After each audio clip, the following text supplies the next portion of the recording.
बिस्मिल्लाहिर्रहमानिर्रहीम, अस्सलाम वालेकुम। मैं हूँ मुबशर हसन, आपका बायोलॉजी का टीचर। हम क्लास 9th के अंदर चैप्टर 3 को डिस्कस कर रहे थे। हमने इसके मल्टीपल SLOs को डिस्कस कर लिया है, जिसमें ऑर्गेनल्स भी हमने डिस्कस कर लिए। आज हमने जो SLO डिस्कस करना है वो है structural advantage of animal and plant cell and cell specialisation. तो हम यहाँ पर बात करेंगे एनिमल और प्लांट सेल के कंपैरिजन के हवाले से हमने बात करनी है और सेल स्पेशलाइजेशन के हवाले से हमने बात करनी है। तो हम चलते हैं जी सबसे पहले अपने लॉन्ग क्वेश्चन की तरफ। लॉन्ग क्वेश्चन में हमने एक इम्पॉर्टेंट क्वेश्चन डिस्कस करना है, that is red blood sales and neuron sales. Red blood sales और न्यूरॉन सेल्स का लॉन्ग क्वेश्चन आ सकता है, इम्पॉर्टेंट है लॉन्ग क्वेश्चन के हवाले से भी और शॉर्ट क्वेश्चन के हिसाब से भी, और MCQ भी इसमें बन सकते हैं। तो हम चलते हैं जी। फर्स्ट हमारा क्वेश्चन क्या है, how RBCs and neuron cells are specialised with their function. तो इसमें हम इसका क्या बताएंगे, इंट्रोडक्शन बताएंगे, स्ट्रक्चर भी बताएंगे और इसकी स्पेशलाइजेशन भी बताएंगे, फंक्शन भी डिस्कस करेंगे।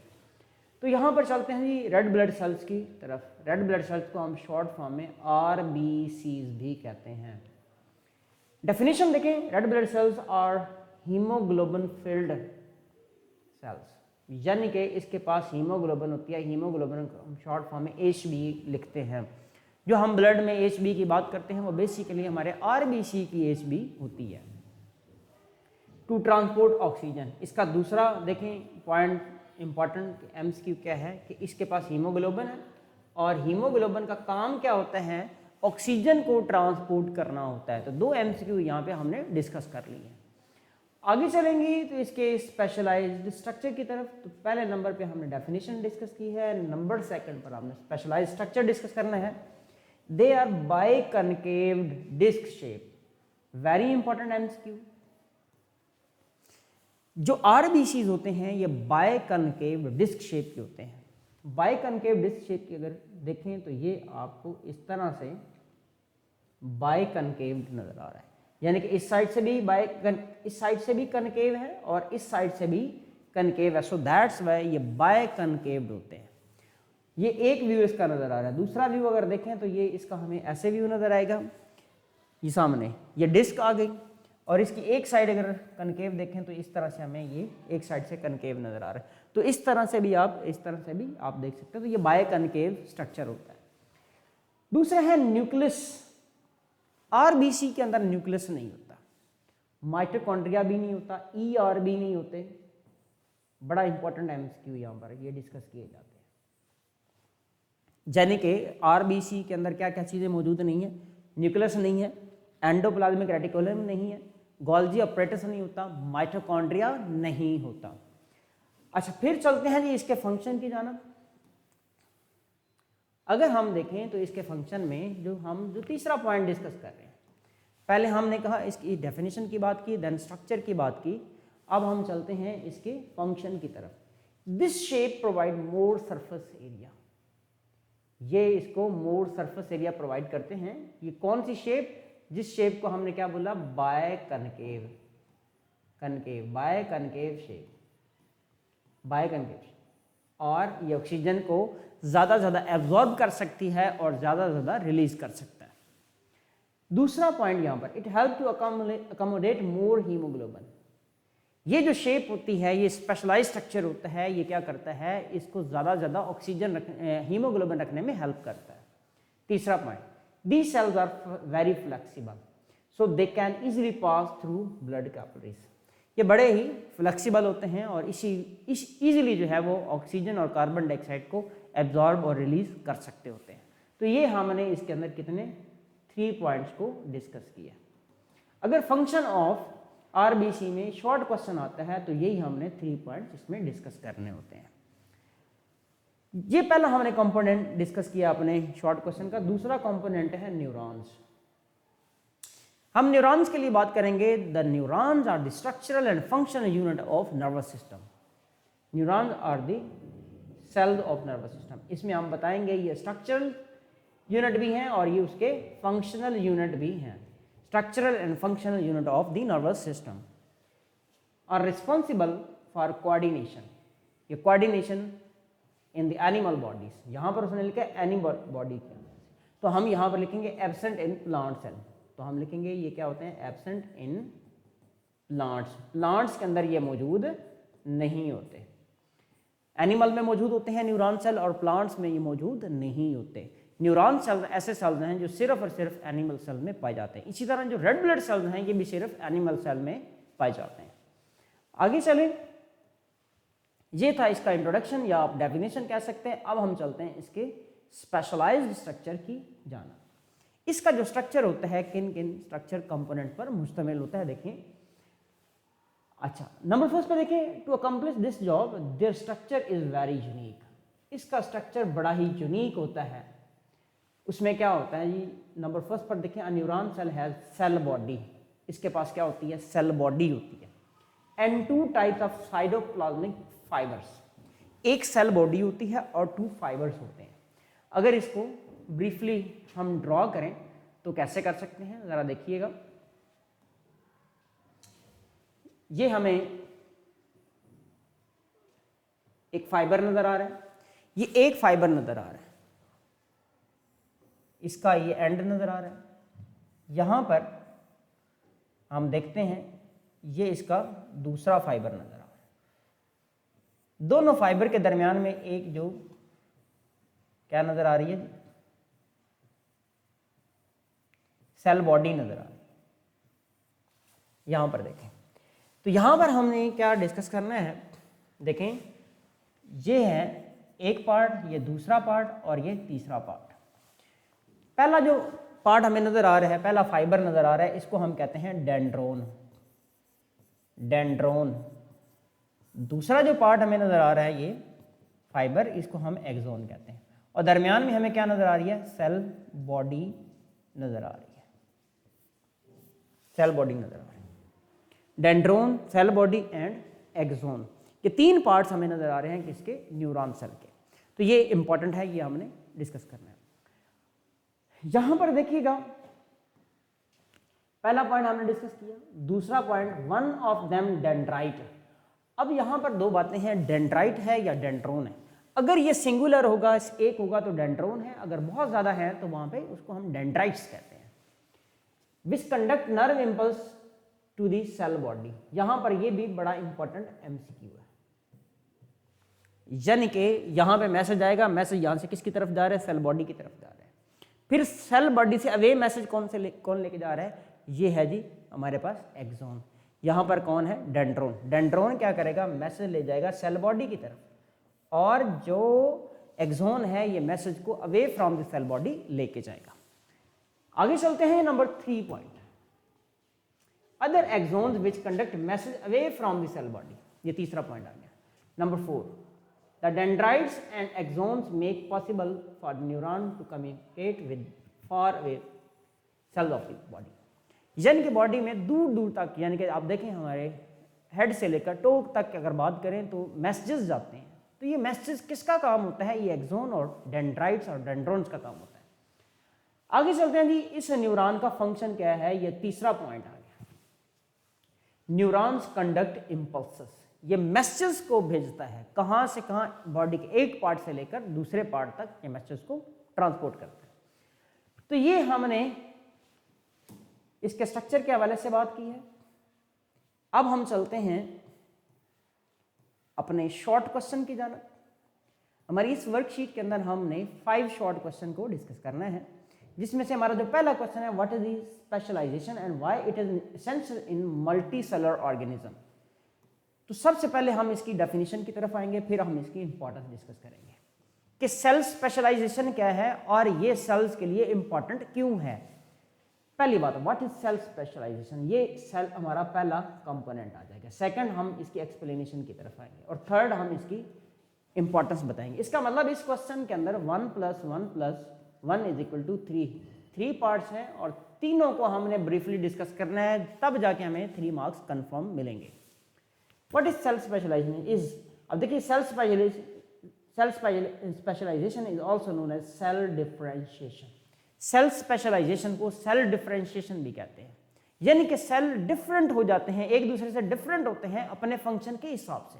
आरबीसी का स्ट्रक्चर डिफरेंट होगा डब्ल्यूबीसी से, डब्ल्यूबीसी का डिफरेंट होगा मसल सेल से, मसल सेल डिफरेंट होंगे न्यूरॉन सेल से।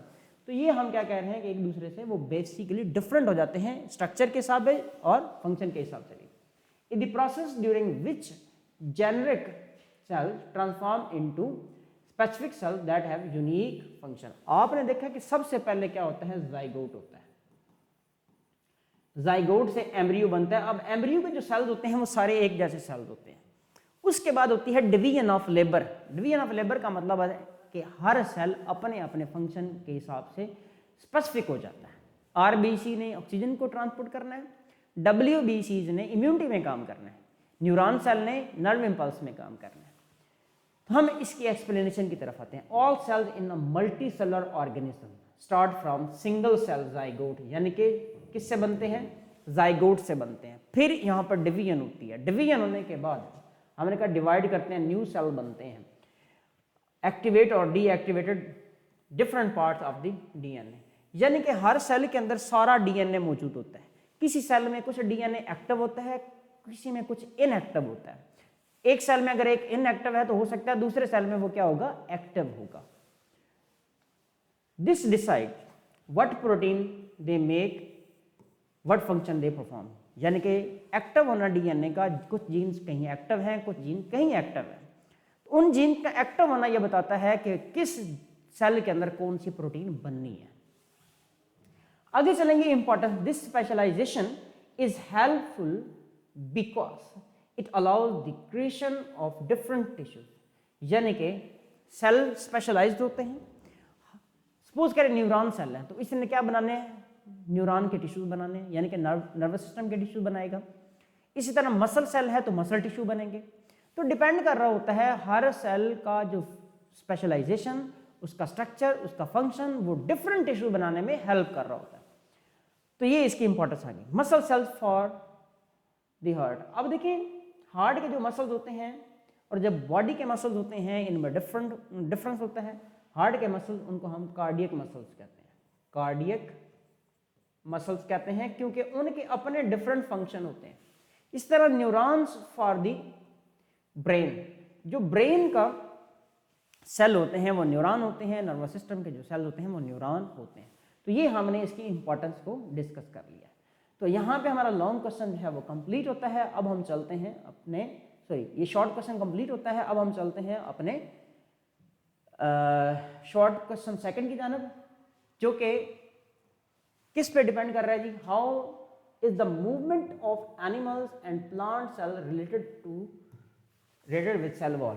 प्लांट सेल और एनिमल सेल जो होते हैं उन दोनों में देखें सेल वॉल नहीं होती, फिर उनकी हमने मूवमेंट भी बतानी है।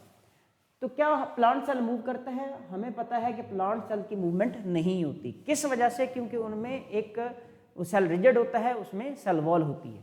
दूसरी बात हमने करनी है movement in animal cell. Animal cell के अंदर सेल वॉल नहीं होती क्योंकि एनिमल सेल ने मूवमेंट करवानी होती है। खासतौर पे हम बात करें तो मसल सेल की हम बात कर रहे हैं।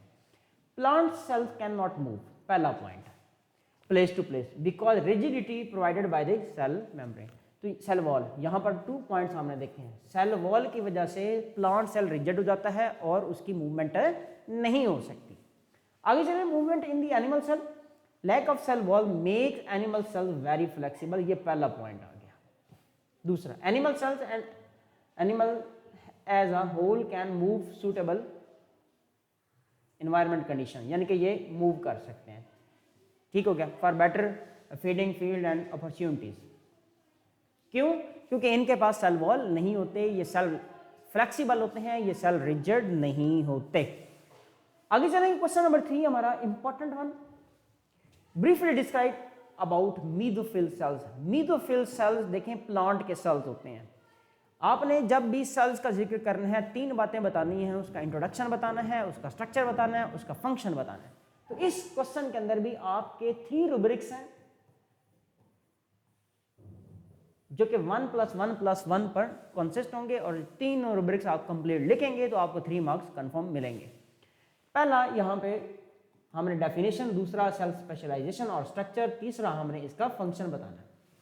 पहली बात है, जो मीजोफिल सेल्स होते हैं ये सिर्फ प्लांट सेल में पाए जाते हैं, प्लांट्स के अंदर पाए जाते हैं। मीजोफिल सेल्स जो हैं ये किस में पाए जाते हैं, प्लांट सेल में पाए जाते हैं, यानी कि प्लांट्स भी कौन से, जो कि फोटोसिंथेटिक हैं। तो प्लांट मोस्टली ऑल फोटोसिंथेटिक होते हैं।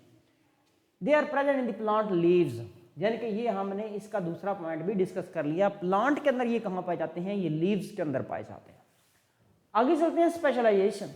दे contain large number of chloroplast. Chloroplast इसमें बहुत सारे होते हैं। अब क्लोरोप्लास्ट की वजह से ही क्या होती है, फोटोसिंथेसिस होती है। Chlorophyll and other photosynthetic pigments are anchored in the thylakoid membranes of the chloroplast. हमने कहा जो मीजोफिल सेल है ये प्लांट में पाए जाते हैं। दूसरा हमने इसकी स्पेशलाइजेशन में कहा इसके पास क्लोरोप्लास्ट होता है। क्लोरोप्लास्ट में क्लोरोफिल होता है जिसने फोटोसिंथेसिस करानी होती है। तो क्लोरोप्लास्ट में कहाँ होता है, ये थाइलाकोइड मेम्ब्रेन्स में होता है। फंक्शन हमने कहा ये लाइट को कैप्चर करता है, ये लाइट एनर्जी को कन्वर्ट करता है केमिकल एनर्जी में फोटोसिंथेसिस के प्रोसेस से, यानी कि लाइट एनर्जी को किस में कन्वर्ट कर रहा है, केमिकल एनर्जी में कन्वर्ट कर रहा होता है। तो बेसिकली एनर्जी यहाँ पे कन्वर्जन होती है। तो ये इस तरह से 1 2 3 रूब्रिक्स हमने यहाँ पे कंप्लीट कर लिया और हमारा क्वेश्चन भी यहाँ पे कंप्लीट हो गया और 3 मार्क्स हमें मिल जाएंगे। नेक्स्ट चलते हैं हम अपने क्वेश्चन की तरफ। That is also very important question. यहाँ पर हमने देखना है comparison between plant cell and animal cell. अब ये क्वेश्चन जो है डिफरेंस में है, कंपैरिजन में है, सिमिलरिटीज हो, डिफरेंस हो, कंपैरिजन हो, डिस्टिंग्विश हो। तो इसको हमने कैसे लिखना है, टेबल में लिखना है, लाइन बना के लिखना है।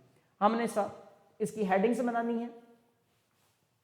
पहली हेडिंग हो जाएगी, फिर दूसरी हो जाएगी, फिर थर्ड वन हो गया। आपके पास इससे भी ज़्यादा आपके बुक में मौजूद है। तो शॉर्ट क्वेश्चन आएंगे तो एटलीस्ट 3 लिखेंगे, लॉन्ग क्वेश्चन आए तो 5 to 6 हमने इसको लिखना होता है। तो पहला पॉइंट आ जाएगा, फिर दूसरा आ जाएगा, फिर तीसरा। नंबर फर्स्ट पे देखते हैं पहली बात, सपोर्टिव स्ट्रक्चर। प्लांट सेल के अंदर क्या कौन सा, cell wall cements plant cells together and provide support to the whole plant. यानी कि सेल वॉल जो है उसको क्या प्रोवाइड करती है, बेसिकली रिजिडिटी प्रोवाइड करती है। लेकिन सेल वॉल की वजह से सेल रिजिड हो जाता है, लेकिन मूवमेंट उसकी नहीं होती, लेकिन सपोर्ट मिलती है। एनिमल सेल में देखिए support is provided by organised tissues, organs, skeletal system and no cell wall. यानी कि एनिमल सेल के अंदर सपोर्ट किससे मिलती है, बेसिकली टिश्यू से मिलती है। कौन से, मसल टिश्यू हो जाते हैं, इसमें बोन के टिश्यूज होते हैं, कार्टिलेज होता है, तो ये इसको प्रोवाइड कर रहे होते हैं सपोर्ट। लेकिन याद रखिएगा सेल वॉल एनिमल सेल में नहीं होती। दूसरा पॉइंट देखें, ट्रांसपोर्ट चैनल। प्लांट्स के अंदर एक होता है जाइलम, एक होते हैं फ्लोएम। ये दोनों क्या करते हैं, इनके पास सेल वॉल होती हैं और ये वाटर और फूड को ट्रांसपोर्ट करते हैं। जाइलम जो है वो वाटर को ट्रांसपोर्ट करता है, फ्लोएम जो है ये फूड को ट्रांसपोर्ट करता है। लेकिन प्लांट्स के पास तो जाइलम और फ्लोएम हैं, लेकिन ये वाले एनिमल के पास नहीं होते। एनिमल के पास जो सिस्टम होता है वो क्या होता है, सर्कुलेटरी सिस्टम होता है। सर्कुलेटरी सिस्टम में क्या चीज़ इंपॉर्टेंट है, ब्लड होता है, लिम्फ होता है और अदर स्पेशलाइज्ड सिस्टम होता है, यानी कि कार्डियोवैस्कुलर सिस्टम होता है और लिम्फेटिक सिस्टम होता है। ये 2 सिस्टम इंपॉर्टेंट है किसके लिए, transport of material in the animals. तो ये भी आपके पास इंपॉर्टेंट पॉइंट आ गया। नेक्स्ट चलते हैं जी, हमारा लास्ट पॉइंट यहाँ पर क्या होगा, ऑस्मोटिक स्ट्रेस। अब प्लांट्स जो कि उनके अंदर सेल वॉल भी होती है और उनका वैक्यूल भी होता है। तो क्या होता है, रिजिड सेल वॉल है, help with stand high osmotic pressure and store water. Store water के लिए यहाँ पर क्या मौजूद होते हैं, वैक्यूल होते हैं। वैक्यूल्स एक हो सकता है, लार्ज वैक्यूल हो सकता है, या जो इमैच्योर प्लांट सेल होता है उसमें मल्टीपल वैक्यूल हो सकते हैं। लेकिन एनिमल सेल के अंदर देखें, can not tolerate high osmotic pressure, तो इसलिए ये सेल बस कर सकते हैं। तो लेकिन हमारा होम्योस्टेसिस का मैकेनिज्म इसको मेंटेन करता है। तो इस तरह से यहाँ इस क्वेश्चन में भी हमारे 3 जो है वो रूब्रिक्स कंप्लीट हो जाते हैं। हमारा यहाँ पर लास्ट शॉर्ट क्वेश्चन है, डिस्क्राइब अबाउट मसल सेल। अब मसल सेल जो है ये भी इंपॉर्टेंट है। इनका देखें तो हमारा पूरा मस्कुलर सिस्टम बनाने में मसल सेल इन्वॉल्व होते हैं।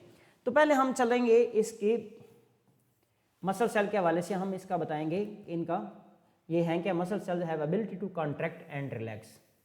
यानी कि इनके पास क्या होती है, एबिलिटी होती है कॉन्ट्रैक्ट एंड रिलैक्स करने के लिए। और उसके बाद हम ये बताएंगे इसकी, अगर हम स्ट्रक्चर बता सकते हैं, इसका स्ट्रक्चर जो होता है वो किस पर मुश्तमिल होता है, ये स्पेशल स्पिंडल शेप्ड होते हैं, स्पिंडल शेप्ड हो सकते हैं, ये सिलेंड्रिकल हो सकते हैं, ये आप बता सकते हैं इसमें, ये इनकी हमने क्या बताई हैं, शेप्स बता दी। फिर फंक्शन के हवाले से देखें, मसल कॉन्ट्रैक्शन इंक्लूड लोकोमोशन।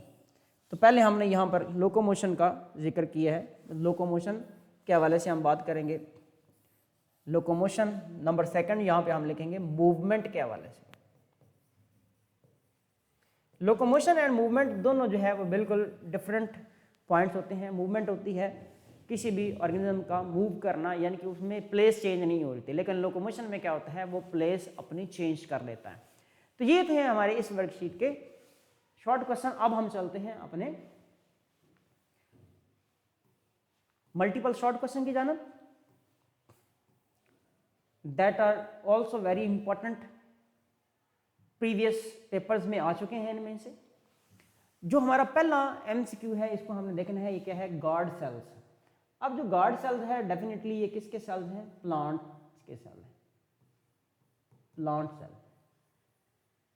ये प्लांट के सेल्स हैं। गार्ड सेल्स कहाँ होते हैं, ये लीव्स में पाए जाते हैं। लीव्स में पाए जाते हैं तो इनका काम फूड में नहीं होता, सॉल्ट में नहीं होता, ये क्या करते हैं, स्टोमेटा में इनका रोल होता है। यानी कि गार्ड सेल्स ओपन हो, ये टर्जेड होंगे तो स्टोमेटा वहाँ पर क्रिएट होगा, स्टोमा ओपन हो जाएगा। अगर ये फ्लैश्ड हो जाएंगे तो वहाँ पे जो स्टोमा यानी कि जो ओपनिंग होती है वो क्या होती है, वो क्लोज हो जाती है। आगे चलते हैं, हमारा सेकंड क्वेश्चन है, in plant leaves chloroplast are present. Plant leaf में क्या मौजूद होते हैं, क्लोरोप्लास्ट मौजूद होते हैं। अब क्लोरोप्लास्ट जो होते हैं ये कहाँ पर मौजूद होते हैं, ये हम देखते हैं। नंबर फर्स्ट पे देखिएगा, plant leaves chloroplast are present in the, क्या क्यूटिकल में होते हैं, नहीं, ऐसा नहीं है। मीजोफिल सेल में होते हैं, ऐसा नहीं है। बिल्कुल मीजोफिल सेल में अगर देखें तो यहाँ पर क्लोरोप्लास्ट मौजूद होते हैं, इसका मतलब मीजोफिल सेल हमारा जो है राइट आंसर है। लेकिन आगे हम देखेंगे जाइलम सेल, जाइलम सेल में मौजूद नहीं होते और फ्लोएम सेल में भी मौजूद नहीं होते ये।